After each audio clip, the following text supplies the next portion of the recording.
Polisi mendapat sebuah kasus misterius. Sekelompok perampok mencuri berlian senilai lebih dari 100 miliar dong. Kemudian, mereka naik motor dari gedung setinggi 100 meter, merusak jendela, dan meloncat keluar. Ketika mereka turun ke tempat yang lebih rendah, mereka mulai terjun payung, menebar semua berlian yang mereka curi di seluruh lingkungan miskin di daerah itu. FBI benar-benar tidak mengerti. Mereka tidak peduli dengan risiko besar seperti itu, hanya untuk mencuri dari orang kaya dan memberikannya kepada orang miskin, sementara mereka masih tidak memiliki petunjuk apapun. Kasus serupa terjadi lagi di atas pesawat yang penuh dengan uang tunai. Para perampok mendorong peti uang keluar di tengah udara.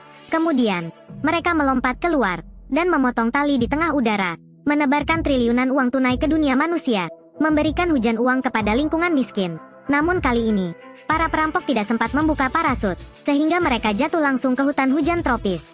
FBI bersiap-siap untuk mengambil mayat mereka, karena mereka yakin mereka telah mati. Namun, John merasa bahwa semuanya tidak sesederhana itu.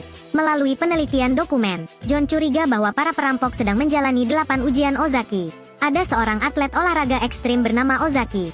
Untuk memuliakan kekuatan alam, dia telah membuat 8 tantangan berbahaya yang mematikan.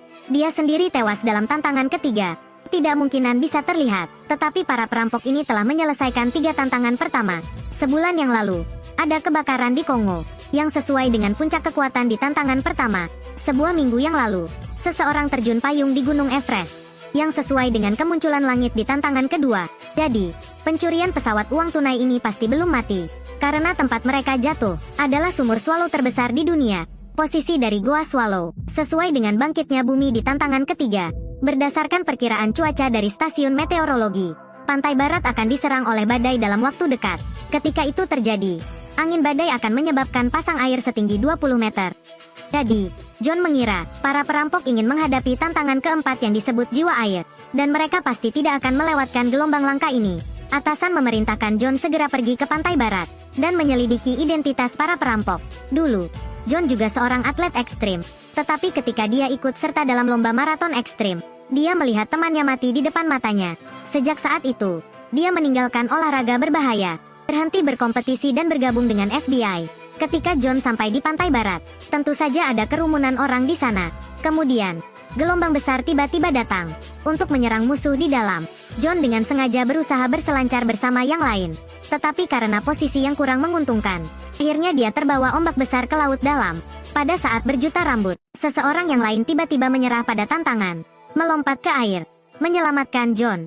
Tunggu sampai dia sadar. John menemukan ahli petualangan di atas kapal, tetapi Sean, orang yang baru saja menyelamatkannya, juga ada di antara mereka. Mereka semua memandang John sebagai rekan dalam perjuangan mereka. Sean juga secara resmi mengundang John untuk bergabung dengan kelompok mereka. Mereka bersama-sama mendaki puncak pegunungan Alpen, menyelesaikan tantangan berikutnya. Ini adalah tantangan kelima dari 8 tantangan Ozaki. Aliran angin yang kuat. 4 orang mengenakan pakaian terbang, melompat dari pegunungan Alpen. Di bawahnya adalah jurang yang dalam. Jika gagal, tidak akan pernah kembali lagi. Mereka seperti burung Raja Wali yang terbang di langit, melewati puncak gunung, melintasi jurang, hingga mereka meluncur melewati seluruh rangkaian gunung. Sebelum akhirnya perlahan-lahan terjun ke tanah dengan parasut, mereka bersemangat sambil berpelukan, senang karena sekali lagi berhasil melewati tantangan berbahaya. John juga sepenuhnya tergabung dalam kelompok petualang. Pagi berikutnya, mereka naik helikopter ke puncak gunung. Tantangan kali ini adalah es beku. John cukup mahir dalam hal ini, memimpin semua orang meluncur turun. Orang lain juga tidak ingin kalah. Semua turun dengan cepat melalui lereng salju. Jalur meluncur dengan kecepatan tinggi, membentuk lengkungan yang indah. Akhirnya, mereka sampai di sisi lereng yang terlalu curam. Melihat bahwa di depan terlalu curam, rekan tim bersiap-siap memanggil pesawat untuk menjemput mereka. Tetapi John berpendapat bahwa titik akhir bukanlah di sini. Jadi dia kembali memimpin lompatan. Sean tertawa, memandang 2 rekan yang lain. Ketiganya tidak mau kalah, berurutan melompat turun. Tetapi kemiringan ini hampir vertikal sekarang. Kecepatannya begitu tinggi sehingga sulit untuk dikendalikan. Ketika berdiri di tepi jurang, salah satu rekan tim kehilangan keseimbangan saat berbelok dan jatuh langsung dari tebing. John merasa sangat bersalah tentang ini, merasa bahwa jika bukan dia yang memimpin, temannya tidak akan kehilangan nyawanya. Namun, Sean berkata, mulai dari saat dia bertindak, ini adalah jalur yang dia pilih. Tidak ada yang harus membayar atas pilihan orang lain. Mereka menemukan jasad rekannya, dan membawanya kembali ke markas dan membakarnya. Malam itu, markas mengadakan pertemuan. John tidak pernah melupakan identitasnya. Setelah mendengar informasi dari pihak lain, dia tahu, dua perampokan yang terjadi jelas dilakukan oleh orang-orang Sean. John dengan sengaja bertanya kepada Sean, apa tujuan sebenarnya dari 8 ujian Ozaki? Namun, Sean hanya berkata kepadanya, besok kamu akan tahu. Pagi hari berikutnya, mereka pergi ke sebuah tebing. Di bawahnya adalah tambang emas yang telah dieksploitasi selama 20 tahun. John awalnya berpikir bahwa orang-orang Sean ingin merampok tambang emas. Ternyata, mereka ingin meledakkan tambang emas itu. Ternyata, tujuan Sean melakukan semua ini hanya untuk mengembalikan bumi ke orbit semula. Berterima kasih pada alam semesta yang telah memberi mereka bakat. John mencoba untuk menghalanginya, tetapi dalam hati Sean sudah bertekad. Kemudian, Sean menyuruh dua rekannya untuk mengendarai motor ke atas gunung dan memasang sejumlah besar bahan peledak di tengah lereng gunung. Tetapi dia malah mengendarai mobil mengejar mereka, menabrak semua mobil pengejaran yang diikuti oleh pengawal turun dari tebing. Melihat Sean akan meledakkan, John tanpa sengaja mengungkapkan identitas FB-nya. Tetapi Sean hanya memandangnya. Segera setelah itu, dia mengaktifkan kendali jarak jauh. Batu di atas gunung jatuh. Sean dengan santai melemparkan kendali jarak jauh itu, dan kemudian mengendarai motor turun ke tebing gunung. Batu raksasa jatuh dengan cepat. John dengan cepat mengendarai motor mengejar mereka. Berlari jarak jauh adalah keunggulan John. Dia berhasil menghindari batu yang jatuh dari langit, sambil terus mengejar erat Sean.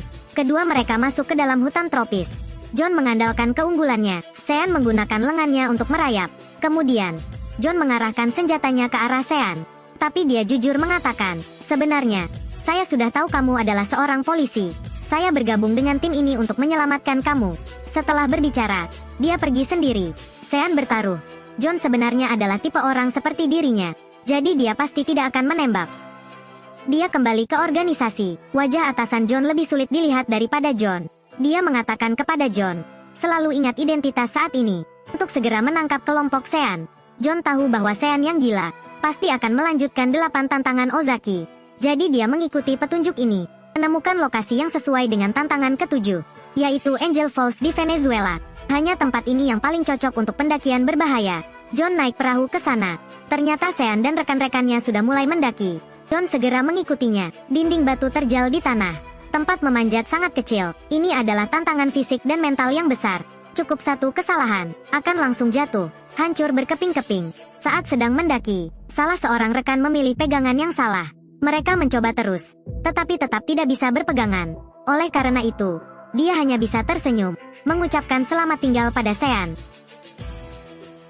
Akhirnya, Sean berhasil mencapai puncak gunung, dan John juga mengikutinya dengan cepat.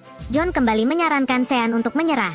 Tetapi Sean tidak ragu-ragu, dia menutup mata dan melompat ke air terjun. John panik mencoba menyelamatkannya, sehingga dia juga melompat bersama. Namun, lompatan ini menyelesaikan tantangan terakhir dalam 8 tantangan Ozaki. Tuan kehidupan yang sesuai dengan tantangan ke-7 adalah mendaki tanpa tali seperti yang baru saja dilakukan. Dan tugas terakhir dari tantangan ke-8 adalah mempercayai alam tanpa ragu. John terdampar di pantai, sedangkan Sean hilang. Tetapi John merasa, dia pasti masih hidup. Tetapi 17 bulan kemudian, John tiba di Pasifik. Lautan saat itu penuh dengan ombak besar dan angin kencang. John menyimpulkan bahwa jika Sean masih hidup, dia pasti akan datang ke sini. Karena pada awalnya, ketika Sean menguji nyali di air, dengan menyelamatkannya, dia meninggalkan uji coba tersebut. Tidak mengherankan, John menemukan sebuah perahu di laut. Orang yang mengemudi perahu itu adalah Sean. John bertanya kepadanya, apakah ini benar-benar layak? Sean berkata, ini adalah jalan yang telah saya pilih. Kemudian, gelombang besar datang dari sini. Sean tidak gentar, dia melompat. Tetapi kali ini gelombangnya setinggi 30 meter. Akhirnya, dia masih terseret oleh ombak besar. John akhirnya memahami, ini adalah tempat terbaik bagi Sean untuk kembali. Film ini berakhir di sini. Ini adalah film klasik yang tidak bisa di-remake, karena sutradara menyukai sensasi yang nyata. Sehingga 97% adegan dalam film ini adalah nyata. Setiap kali kamera mengambil adegan berbahaya, itu harus dilakukan berkali-kali, untuk menunggu ombak mencapai ketinggian yang sesuai. Bahkan sampai harus menunggu selama 3 tahun. Jika Anda menyukai film dengan ketegangan dan sensasi, saya sarankan Anda menonton versi asli. Menyukai olahraga adalah hal yang baik. Tetapi olahraga ekstrim seperti ini, sebaiknya tidak dianggap remeh.